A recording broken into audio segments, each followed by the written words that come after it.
नमस्कार, मध्य प्रदेश की महाडिबेट देख रहे हैं आप। मैं हूं आपके साथ प्रशांत कटारे। तो बीजेपी की पूर्व नेता नुपुर शर्मा के विवादित बयान पर कई राज्यों में जमकर विरोध हुआ था। इसके बाद एक धड़े ने उन लोगों को भी निशाना बनाना शुरू कर दिया जिन लोगों ने इस मसले पर नुपुर शर्मा का समर्थन किया। दूसरे राज्यों के मुकाबले मध्य प्रदेश काफी हद तक इन विवादों से दूर ही रहा, लेकिन हाल ही में एमपी में हुई कुछ घटनाएं चिंता बढ़ाने वाली हैं। इन घटनाओं ने सोचने पर भी मजबूर कर दिया है कि आखिर कोई है जो यहां की फिजा बिगाड़ने की कोशिश कर रहा है, कोई है तो जो जहर घोल रहा है एमपी की हवाओं में। आखिर क्यों किसी रैली में पाकिस्तान जिंदाबाद के नारे लगाए जाते हैं? क्यों नुपुर शर्मा के समर्थन के नाम पर कुछ लोगों को निशाना बनाया जाता है? या फिर साजिशन मध्य प्रदेश की शांति को भंग करने की हो रही है कोशिश? अगर ऐसा है तो फिर इसके पीछे कौन?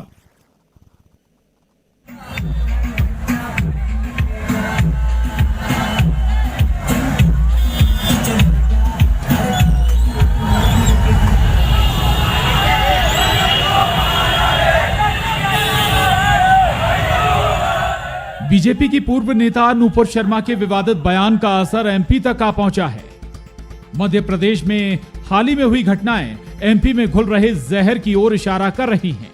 शाहजहांपुर में वार्ड नंबर 12 से जीते पार्षद समीरुल्लाह हमीद के जुलूस में पाकिस्तान जिंदाबाद के नारे लगाए गए। तो रायसेन में एक युवक का शव रेलवे ट्रैक पर मिला था। अब युवक की मौत को नुपुर शर्मा के समर्थन से जोड़कर एक तस्वीर वायरल हो रही है। इधर आगरमालवा में बजरंग दल के एक नेता की इसलिए पिटाई की गई कि उसने नुपुर शर्मा के समर्थन में बयान दिया था। ऐसा ही पिटाई का मामला रीवा से भी सामने आया। अब सियासत भी अपने नजरिए से इसका विश्लेषण कर रही है। पुलिस को पता ही नहीं चल रहा है कि आत्महत्या है कि हत्या है या किन परिस्थितियों में मौत हुई है। सरकार इस मामले में राजनीति छोड़े और तत्काल कानून संगत न्याय संगत कार्यवाही करे और आरोपियों को पकड़े और जो भी फरियादी है उनके परिवार को न्याय दिलाए। मध्य प्रदेश में कानून का राज है।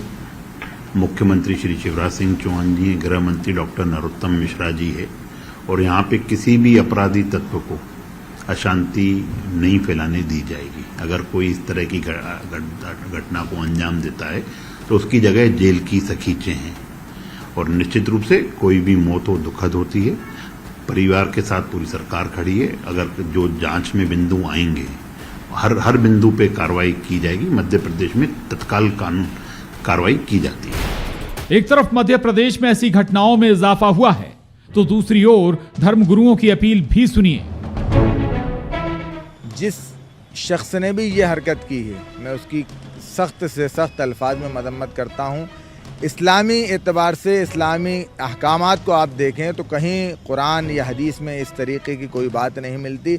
इस्लाम तशद्दुद को कभी बढ़ावा नहीं देता। हमेशा इस्लाम ने तशद्दुद को ख़त्म करने की बात की है, नफ़रत को ख़त्म करने की बात की है। जो भी ये सब कर रहा है उसका कोई इस्लाम से ताल्लुक़ नहीं है, क्योंकि इस्लाम कहता है मन क़तल नफ्सन बग़ैर नफ्सिन व फ़सादिन फ़िल अर्ज़ फ़कअन्नमा क़तल अन्नास जमीआ, कि जिसने किसी को अगर नाहक कत्ल किया तो उसने गोया कि पूरी इंसानियत को कत्ल कर दिया, उसको ख़त्म कर दिया। शांति का टापू मध्य प्रदेश, आखिर किसकी नजर लग रही है एमपी को? विवादित बयानों का मसला पुलिस और कोर्ट में है। कानून अपना काम करेगा, होना भी यही चाहिए। लेकिन सवाल ये कि क्या ऐसे विवादों की आड़ में एमपी का माहौल खराब करने की कोशिश हो रही है? क्या इसकी आड़ में व्यक्तिगत रंजिश भी निकाली जा रही है?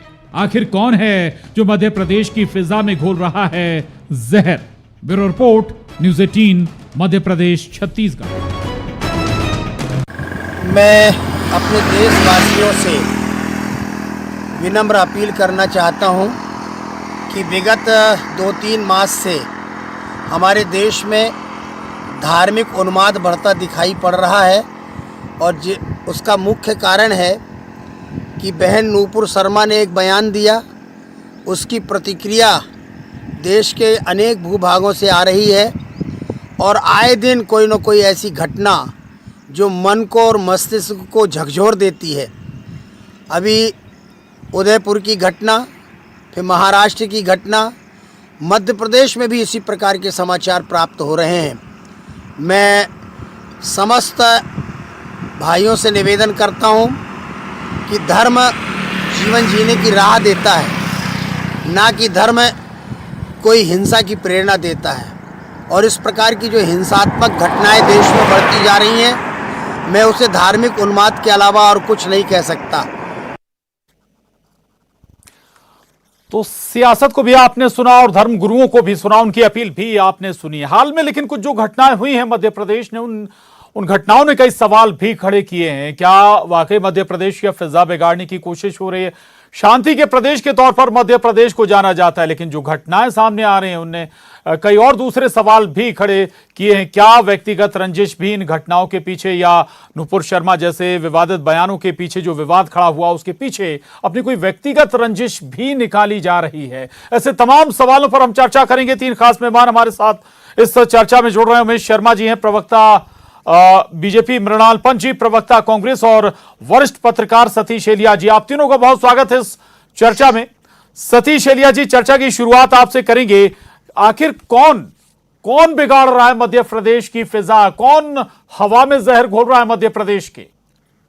देखिए, ये बात जिस पर हम आज चर्चा कर रहे हैं, या पूरे देश में बहुत दिनों से लगातार ये बात चल रही है, ये केवल मध्य प्रदेश की बात नहीं है, ये पूरे भारतवर्ष की बात है। और मेरा अपना मानना यह है कि इस तरह का जो माहौल आज आज़ादी के 75वें वर्ष में हम देख रहे हैं, ये 1947 के पहले का जो एक माहौल था, उसकी गंध या उसके तत्व अभी तक बाकी हैं। 75 वर्षों में भी हम उससे निजात नहीं पा सके हैं। मेरा अपना मानना यह है कि 1947 में जो चूक या जो गलतियां हमारे उस समय के नेतृत्व से हुई, या विभाजन जिस तरह से गया, विभाजन की तरफ जिस तरह से देश गया और उस समय कोशिशें नहीं की गई, उसका नतीजा अलग अलग रूपों में बार बार सामने आता है। सवाल यह है कि आज की स्थिति में हमें क्या करना चाहिए जी। मुझे लगता है कि आज की स्थिति में न केवल मध्य प्रदेश में बल्कि पूरे देश में जो हमारी सरकारें हैं, केंद्र की सरकार है और राज्यों की सरकारें हैं और राजनीतिक दल भी, जिम्मेदार राजनीतिक दल भी जो हैं, उन सब की भूमिका यह है कि हम हमारे भारत का जो मूल तत्व है, हमारे भारत का मूल तत्व है कि किसी की भी आस्था को कम नहीं आंका जाता है। मेरी आस्था भी महत्वपूर्ण है, आपकी आस्था भी महत्वपूर्ण है। तो इस विचार को लेकर चलने को आगे रखते हुए हमें समभाव की जो बात है, सारे जो पंथ हैं, सारे पंथों में समानता की जो बात है, उसको बहुत पुरजोर तरीके से रखना चाहिए।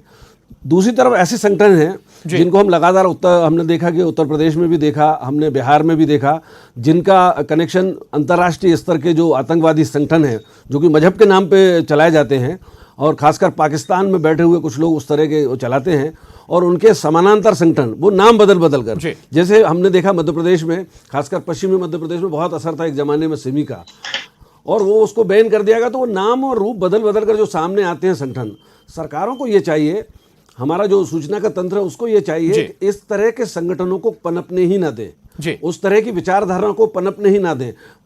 वो मजहब के आड़ में हो, धर्म की आड़ में हो, या किसी विचार विशेष के आड़ में हो, उसको पनपने ना दें, क्योंकि इस आग आपका मानना कि जो ऐसे विवाद जो होते हैं, इनकी आड़ में ऐसे जो संगठन होते हैं, सिमी जैसे संगठन जिनका आप जिक्र कर रहे हैं, वो उसका बेजा लाभ उठाते हैं, उनके लिए मुफीद अवसर होता है और हमको आगे बढ़ने लीजिए। देखो, मैं बहुत सिंपल सी एक बात कहता हूँ, धर्म का अर्थ है धारयति इति धर्मः। धर्म की इससे एक संक्षिप्त और बहुत साफ परिभाषा नहीं है। जो धारण करने योग्य है वही धर्म है जी।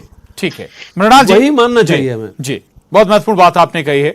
किसी की भी आस्था को ठेस नहीं पहुंचानी चाहिए। हर किसी का धर्म सर्वश्रेष्ठ है। अपनी आस्था अपने धर्म में भी आप रखें, लेकिन किसी की दूसरे को ठेस ना पहुंचाएं। मृणाल जी, मध्य प्रदेश में अगर आज ऐसे हालात बने हैं, बहुत सारी घटनाएं एक के बाद एक हुई हैं, उन्हीं को लेकर यह सवाल उठा, लेकिन सवाल है कि इन हालातों के लिए जिम्मेदार कौन?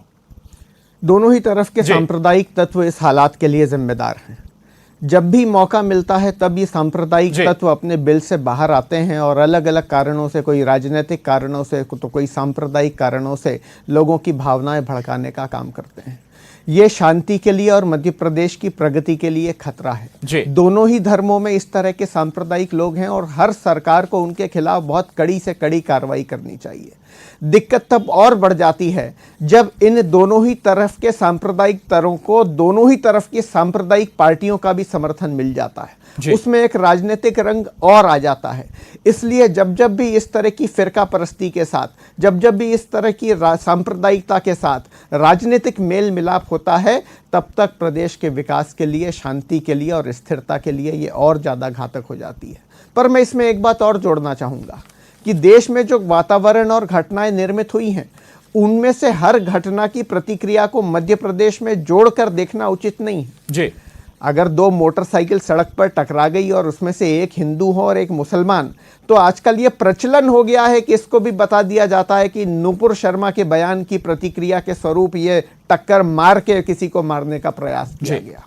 अगर दूध लेते समय एक हिंदू और एक मुसलमान है और अगर वो दूध की वो जो ग्रहण करने की जो बाल्टी आती है वो गिर जाए, भगोनी गिर जाए, तो कहा दिया जाता है नुपुर शर्मा के बयान की प्रतिक्रिया में दूध की भगोनी को उठा के फेंक दिया गया। ये चर्चा ठीक नहीं है। हर छोटी छोटी घटना को ये सवाल भी उठा रहा था मृणाल जी कि क्या कोई व्यक्तिगत रंजिश या कोई व्यक्तिगत अपनी भड़ास निकालने की भी कोशिश है क्या ऐसे मामलों के पीछे? बिल्कुल है। कई सारी घटनाएं होती हैं। प्रदेश की सरकार की और स्थानीय प्रशासन की स्थानीय कानून व्यवस्था को कंट्रोल करने में जब भी असफलता होती है तब उस असफलता को छिपाने के लिए सांप्रदायिक रंग देने का जो कुत्सित प्रयास चल रहा है, मैं उसकी घोर निंदा करता हूं। सरकार और प्रशासन अपनी जिम्मेदारी को समझे और इस तरह से हर घटना को सांप्रदायिक रंग देना बंद करे। जहां तक पाकिस्तान के नारे लगाने की बात है, यह भी सरकार के इकबाल की नाफरमानी को बताता है। कैसी सरकार काम कर रही है अगर मध्य प्रदेश में किसी ने पाकिस्तान के समर्थन में नारे लगा दिए? इन लोगों को भी अंदर किया जाए और जिस सरकार के अधीन ये काम हुआ है उन पुलिस अधिकारियों पर कड़ी से कड़ी कार्रवाई जी गृह मंत्री जी बताएं कि वो क्या कर रहे हैं। ठीक है। उमेश शर्मा जी, वाकई कहीं चूक हो रही है क्या शासन से? नहीं, शासन से भी कोई चूक नहीं हो रही है और प्रशासनिक स्तर पर भी कहीं कोई कमजोरी नहीं है जी। कठिनाई ये होती है कि एक जुलूस निकल रहा है, एक पार्षद चुनाव में जीता है, लोकतांत्रिक तरीके से वो निर्वाचित हुआ है, वो निर्वाचन के बाद अपने पार्टी के ध्वज को लेकर निकला हुआ है, तो पुलिस विभाग केवल ये करता है कि 2 या 3 कांस्टेबल उस जुलूस के साथ इसलिए चलते हैं कि कोई अप्रिय स्थिति का निर्माण नहीं हो जाए। और उस दौरान अगर कोई सिरफिरा या इस तरह की सांप्रदायिक मनोवृत्ति का व्यक्ति अगर वहां पर पाकिस्तान जिंदाबाद के नारे लगा देता है तो वो आकस्मिक होता है, अकल्पनीय होता है, अस्वाभाविक होता है। उस समय तत्काल रूप से वहां चूंकि बहुत ज्यादा माप इकट्ठा होता है, पुलिस का अमला उस समय कम होता है क्योंकि बहुत सारे पार्षदों के उस दौरान जुलूस निकल रहे होते हैं, तो बाद में पुलिस तुरंत कार्रवाई करती है और न केवल उस भीड़ में चिन्हित और शिनाख्त करे चेहरों को गिरफ्तार करा जाता है, वो बंदा जो खुद चुनाव जीता था पार्षद का समीर उल्लाह खान, उसको भी जेल की शिक्षों के पीछे डाला जाता है। और जो आईपीसी की धारा कहती है, उस आईपीसी की धारा में उस पर देशद्रोह का मुकदमा भी दर्ज किया जाता है, जो गैर जमानती होता है और वो अभी तक जेल के अंदर बैठा हुआ है। एक मनोवृत्ति है और इस मनोवृत्ति पर मुझे लग रहा है कि मृणाल भाई ने बहुत सकारात्मक रूप से आज डिबेट में अपना पक्ष रखा है। वास्तव में हम सबको राजनीतिक मतभिन्नता से ऊपर उठकर एक सद्भाव के तौर पर इस बात को एक सुर में उठाना पड़ेगा कि मध्य प्रदेश जो है वो शांति का टापू है। मध्य प्रदेश की प्रगति में कहीं भी रोड़े नहीं आना चाहिए और इस तरह के सिरफिरे और धर्मांध लोग जो हैं, 2 तरह के लोग होते हैं। एक होते हैं जो धर्मावलंबी होते हैं, दूसरे होते हैं जो धर्मांध होते हैं। मतावलंबी होना अच्छी बात है पर मतांध होना बहुत गंदी बात है। तो ये जो अंधता जुड़ जाती है, धर्मावलंबन की जगह धर्मांधता आ जाती है, इस अंधत्व के भाव से सबको बाहर निकलना पड़ेगा। और जो जानबूझकर इस धर्मांधता में डूबना चाहते हैं, मध्य प्रदेश की सरकार कठोरतम कार्रवाई करेगी। और मध्य प्रदेश की ठीक है उमेश जी, शाहजहांपुर का मामला ठीक है, उसमें एक्शन भी हुआ, कार्रवाई भी हुई, लेकिन अमूमन कहा जाता है एक ये भी विचार है कि ऐसे मसले आप लोगों को, खासतौर से बीजेपी को सूट करते हैं। नहीं, बिल्कुल भी नहीं, ये बहुत ही गंदा आरोप है और ये गंदा आरोप हमारे माथे पहली बार चस्पा करा जा रहा है, ऐसा नहीं है। हम इस राजनीतिक कठिनाई का सामना बहुत लंबे समय से कर रहे हैं और शने शने आप देखेंगे कि भारतीय जनता पार्टी का जो सर्वस्पर्शी और सर्वव्यापी भाव है, वो समाज जीवन की हर एक विधा में हर एक वर्ग को स्वीकार करके आगे बढ़ने का भाव है। तो ये आरोप तो हम पर राजनीतिक दलों ने गढ़ा और बढ़ा है और पहली बार ऐसा हो रहा नहीं है। हम पर एक सांप्रदायिकता का चस्पा करा जाता है। हाँ, हम स्पष्टता से इस बात को स्वीकार करते हैं कि हमारा वैचारिक अधिष्ठान जो है वो सनातन संस्कार से जुड़ा हुआ है और वो सनातन संस्कार जो है वो सर्वे भवन्तु सुखिनः सर्वे सन्तु निरामया की भावना से ओतप्रोत है। हम तो सर्वे भूमि गोपाल की भावना से कामना के साथ काम करने वाले हैं। तो हमारा जो है, हम अपने धर्म के प्रति सम्मान का भाव रखते हैं और जो अन्य मत है, अन्य मजहब है, अन्य पंथ है, उनके प्रति भी हमारा दृष्टिकोण सद्भाव का है। हम उनकी कभी भी अवज्ञा और अवहेलना नहीं करते। हम उनकी पूजा पद्धति और इबादत को स्वतंत्रता के साथ उनको पालन करना चाहिए, इस बात के लिए प्रतिबद्ध है और प्राण प्रण से इस बात की सुरक्षा मुहैया निश्चित कराते हैं। अब जो हमारा वैचारिक अधिष्ठान है, हमारे इस वैचारिक अधिष्ठान के आधार पर अगर हमको सांप्रदायिक करार दिया जाता है, तो मुझे लग रहा है कि ये जो तुष्टीकरण की राजनीति करने वाली एक मनोवृत्ति 50, 60, 70 साल से रही है, उस तुष्टीकरण करने वाली मनोवृत्ति की धूम पे लात धराई है, इसलिए हमको सांप्रदायिक करार दिया जाता है। जी जी, ठीक है ठीक है। सतीश जी, क्या एक बात बार बार उठती है, दोनों तरफ से उकसावे की कार्रवाई होती है या उकसाया जाता है? धर्मगुरुओं को भी हम सुन रहे थे कि एक्ट होता है फिर रिएक्ट होता है, मतलब एक व्यक्ति एक ओर से कोई बयान आता है तो फिर उसका रिएक्शन भी होता है, धीरे धीरे बढ़ती चली जाती हैं बातें। निश्चित ही जिनके लाभ और हानि के जो गणित इसमें होते हैं, राजनीति होती है, तो वो तो तत्व अपने स्तर पर काम करते ही हैं, लेकिन सरकार और जो प्रशासनिक तंत्र है उसको कानून का जो राज है या कानून की जो व्यवस्था है उसको अमल में लाना चाहिए लगातार। और खुफिया तंत्र, जिसको मैंने पहले भी कहा कि हमारा सूचना तंत्र है, जो खुफिया तंत्र है, वो एक अचानक घटना नहीं होती कि जुलूस में कोई नारे लगा रहा है। यदि जुलूस में कोई व्यक्ति नारा लगा रहा है तो आप यकीन मानिए कि उसके आसपास के लोग, जहां वो रहता है, वहां के लोगों को पता है कि वो किस मनोवृत्ति का व्यक्ति है। बिल्कुल, उसकी वो भारत के खिलाफ है या भारत का जो एकता का जो ताना बाना है उसको वो पसंद नहीं करता है, ये उसकी छवि पहले से रही होगी। तो इस तरह के लोगों को समय रहते बेनकाब किया जाए और उनको अपना जाल आगे न बढ़ाने दिया जाए।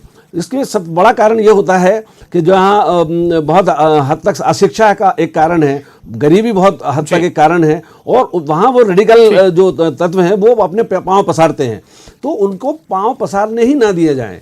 वहाँ की समस्याओं को, वहाँ की चीज़ों को, जो संभाव की बात है, उसको बनाए रखने के लिए आपको खुफिया तंत्र मजबूत करना पड़ेगा। बिल्कुल, और महत्वपूर्ण बात आप कर रहे हैं, इस पर उमेश शर्मा जी की प्रतिक्रिया ले लेते हैं। उमेश शर्मा जी, एलआईयू अगर फेल हो रहा है तो फिर किसकी जिम्मेदारी है?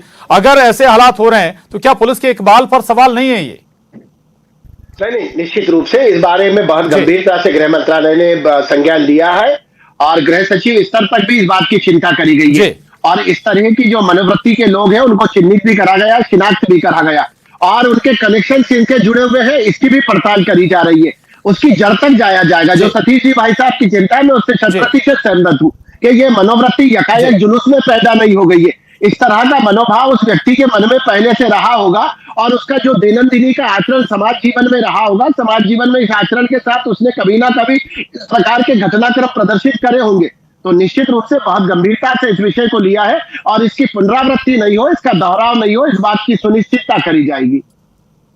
जी, आखिरी टिप्पणी मृणाल जी आपकी, और बहुत कम शब्दों में चाहूंगा कि आखिर जो तस्वीर सामने आई, जो वायरल हो रही थी इस पाकिस्तान जिंदाबाद के नारे को लेकर भी, और दूसरी जो तस्वीर जिसमें नूपुर शर्मा विवाद को जोड़कर वायरल किया गया, कई बार ऐसा भी होता है कि तस्वीर कोई और है लेकिन विवाद किसी और से जोड़ दिया गया है, जिसका जिक्र भी आप कर रहे थे। इन पर भी तो लगाम लगाने की दरकार है ना? देखिए, मानस और विचारधारा रातों रात नहीं बनती। अगर पाकिस्तान के विरुद्ध के पक्ष में नारे लग रहे हैं तो किसी न किसी ने तो भारत के पक्ष के विरुद्ध ये दुर्भावना लोगों के मन में डाली है। बिल्कुल, ऐसे ही किसी धर्म विशेष के विरुद्ध अगर कोई बड़ा नेता, चर्चित चेहरा आकर बयान देता है तो भावना, वो विचारधारा कहीं ना कहीं से तो सीखी गई है। तो ये जो जड़ है इस तरह की भावनाएं पैदा करने की, इस पे सामूहिक प्रयास से चोट करने की जरूरत है। तभी हम सर्वे बंतु सुखिना, जो केवल एक दल की विचारधारा नहीं है बल्कि भारत की राष्ट्रीय विचारधारा है, इसके पक्ष में काम कर पाएंगे। बिल्कुल महत्वपूर्ण बात आपने कही, और कम से कम सतीश जी देश का जिक्र कर रहे थे, लेकिन कम से कम मध्य प्रदेश को हमें शांत बनाए रखने की आवश्यकता है। जो हमें तमगा मिला हुआ है, शांति का टापू, वो बरकरार रहे, ये कोशिश जरूर होनी चाहिए। शुक्रिया उमेश शर्मा जी, मृणाल पंत जी, सतीश एलिया जी, बहुत धन्यवाद आपका। मध्य प्रदेश की महाडिबेट में बस इतना है।